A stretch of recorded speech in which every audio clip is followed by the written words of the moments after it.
Did you feel the moment, or what happened?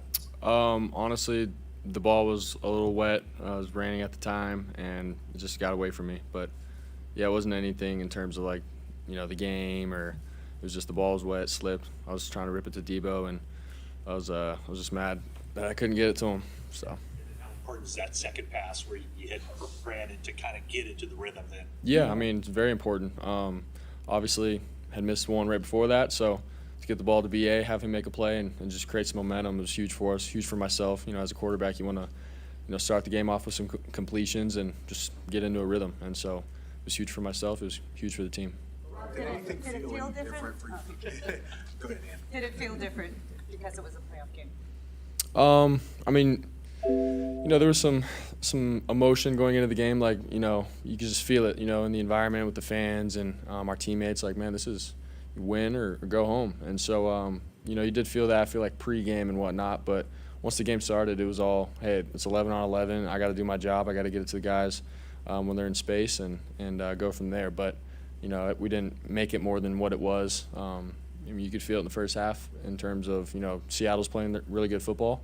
It's playoff football. Everyone plays their best football. So I feel like that was just something that we had in the back of our minds too. But overall, it wasn't, oh my gosh, we're in the playoffs. We got to get all tense or anything like that. So we just got to play our game and let everything else fall into place. You haven't had very many opportunities to have Debo and Christian in the backfield behind you. When they did that today, they were on that field at the same time today, can you kind of see that the defense having a dilemma, sort of a pick your poison type of issue for them?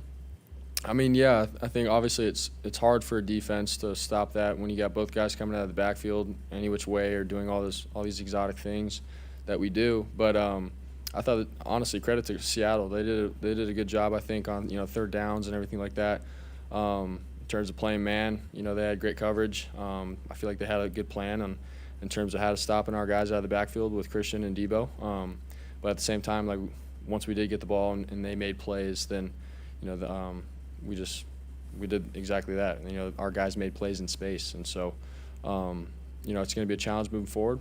As usual, everyone's going to be playing their best football and scheming up stuff like that for Christian and Debo. But I know once they win those one-on-one matchups and get the ball to them, it's tough for defenses. So yeah.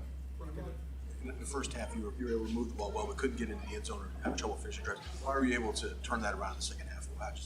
Yeah, I mean, I think, it's just there's a couple plays, man, where it's like you got to be on point. Once you get those matchups and opportunities to capitalize on, you got to do it, especially in the NFL, playoff football.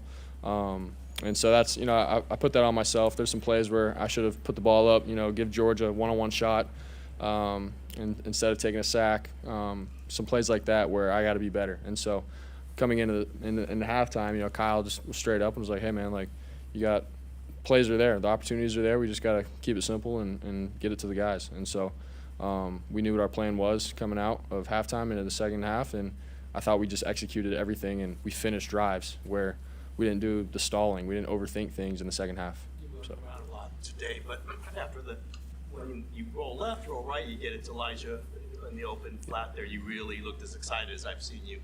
That was just because of the play? It was the moment? What were you feeling there, and could you talk us through that play? Yeah, I mean, it was just a broken play. I was trying to go left to BA and then go through my progression from there. It just broke down. And so, once Elijah did his job in terms of, staying in protection, and then if he had time, he could get out, and he was my last read. So the front side just broke down, and when I scrambled, Elijah was where he needed to be. And that's why I was excited. I was like, man, that was sweet that, I had that trust in you to be there, and the same for him, for myself. And so, once we completed that and scored, just a huge part in the game, to create momentum. It was just a big play for everyone and a big moment for everyone. So I was just excited about it and just wanted to create some juice for our team and just celebrate a touchdown with my guy Elijah. People called you slithery moves. Really? Out there. Is this something you knew you had, or is it just instinct to be able to move right when the defensive lineman's coming one way? Yeah, I mean, it's not something that I go into a play where, if it's not here, I'm going to scramble and do this and that. I want to go through my progressions and stuff, but I feel like it's just the instinct that I have of playing football throughout the years of, if something's not there, the play can still be alive. That's sort of in the back of my mind. And so growing up, I've been able to scramble and make plays off schedule. So in those moments, and a couple of those touchdowns, I think it was just something that I've always done my whole life in terms of finding a way when it's not there. So that's all it was. You almost got a fourth touchdown pass to BA in the corner. On that rollout, you took a big shot at the end. So when you look back on that play, was it worth it? Yeah, I think. Was that the same ribs over that same area where you? Yeah, it was on my left side. Nothing from that hit. It was a good, clean hit from the defensive lineman. Obviously, in that kind of situation, I got to be smarter with getting the ball out if the first read's not there, instead of doing all that extra stuff. But yeah, it was just I felt like it was one of those situations where, man, if we can just put one more touchdown in, put the nail in the coffin. But at the same time, a field goal is just as good. So somewhere I got to be smart with and just throw it away if it's not there. What's that? What did Brandon say to you after that play? He was, I was excited that, all right, we have a scramble drill on, and he kept it alive. He saw me scramble. I went left, came back right, and then, he ran left and then went all the way right. And so I was excited that he kept it alive, and I was happy. I was like, dude, that was good. And then he was obviously he's hard on himself. He's like, man, I should have caught it or hit my hands or whatever. But, it's all good, man. I love the dude. He works hard. He blocked for Debo on that long touchdown. Like, you just see BA gives everything for this team. And so if something like that happens, it's all good. Like, we're going to learn from it and be better. Two swagger-related questions. Can you do you feel the high step coming, or is that just natural? And then what do you imagine you're injecting into your veins? Yeah, the high step, sort of just comes, in the moment. I don't really I'm going to high step this linebacker or anything like that. It's just I try to just get him to stop a little bit so I could possibly get a couple more yards. That's all that is. And then, the whole vein deal, I think it's just more for the team. Like, they love, just bringing some emotion and juice to the team. And so, I don't go into the game telling, man, I'm going to inject my veins with this or that. It was just some celebration to get the guys going. So. Are you a LeBron James fan? Yeah, LeBron, yeah. Did you see that he tweeted about you? I did not. Said, good game. LeBron said that? Oh, that's sweet. Yeah. Nah, that's awesome. That's so cool. How did you notice the intensity in the huddle change maybe after Debo had his late game play? Yeah. That's our guy, Debo. Like, he brings so much to the team, the juice, the swagger, all that kind of stuff. And, he was down, obviously, and the guy just kept going. And it's like, come on, like, let's play clean here. To keep the game going. And, we get it. It's a physical game and everything, but to do that, it's unnecessary. And so for our team to just, show some emotion, to show Debo that we got his back, man. And, yeah, I think we all had the right to have his back and be fired up about that, but definitely created some juice for us and some momentum, and I feel like we capitalized off it. All right. Thanks, guys. Right here. What yanked on? What were your emotions? I stayed down a little because I almost lost my temper. And you can see the definition of our team of IGYB, I got your back. And then second half, they scored at the end of the fourth quarter, like, you can have it. But at the end of the day, I felt like that turned our team up a notch. And as you can see, we just went out there and made plays.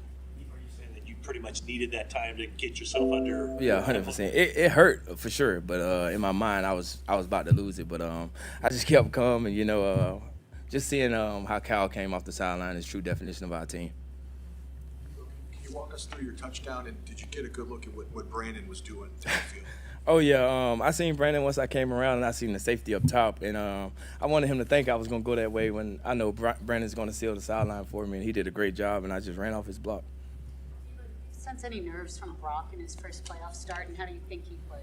I don't think it was no nerves at all. We kind of started off slow. We missed a couple here and there, but as the game slowed down and settled down for him, and he knows the guys that we have around him to build him up, it started to slow down for him too in the second half, and he went out there and played good ball. How valuable is his ability to extend plays and run around? It's great to see, the things he do back there when you think he's sacked, and his little slitheriness of getting out of stuff. it kind of makes us a little tired because we got to run around too to try to get open, but it works. So, as long as Brock doing his thing, we're going to ride with him. You surprised at all by the level of confidence and trust that Kyle has in Brock at this point? Not at all. For me, he kind of showed it during the preseason a little bit, and the first game he ever started, he called a timeout, and that kind of shocked me and Cal. Like, Cal don't play that, and it kind of showed me the type of guy he is and how, how guts he is with making a timeout when Cal the only guy to do that. When you're going down, Kyle changes how have you noticed Kyle change as a play caller with the addition of Christian and all the versatility you guys seem to have, given different places you can line up? I don't think it's a change. I just think, he know the guys that he got out there, all 5 guys out wide, and including Christian, very dangerous with the ball in his hands. He do a good job of getting it to him. Did you think you had enough room on that sideline to make it through? I necessarily don't be thinking of things like that. I just, whenever I get the ball, I try to score, and when I see a lane, I'm going to hit it. Tell me about how did Brandon set up that block for you? Oh, he just walled off. As you can see, Brandon, very physical, strong guy, and he just walled him off, and I ran right off his block. It looked like Brandon was ready to take on the whole Seahawks team after you got your leg yanked. Did you see that from your vantage point? And I seen when I got up, it was 23 that twisted my ankle, and I went right at 30. I didn't even know. I just like blacked out for a second. I just see all red jerseys on the field. I'm like, all right, this is what we on. All right, let's turn it up a notch. Did you sense, you said they got everyone kind of turned up a notch. I mean, were just guys talking about it, like, or is it just an emotion you felt like guys reached another level of intensity after that? Oh, I think it was another level of intensity. Everybody was a little angry because, I just came back from a knee injury, and like I said earlier, true definition of IGYB. Did you guys feel any pressure coming into this game, knowing that everybody expected you to win? Not at all. We take, day by day. We don't get into all the outside noise. We just focus on what we have here, and we just go out there and do our job. You had that brace on for a little bit. Whose decision was that to put the brace on? How did you know it was time to take it off? What brace? You had the brace on after that little twist. Never had a brace on. Nah, it wasn't no brace on.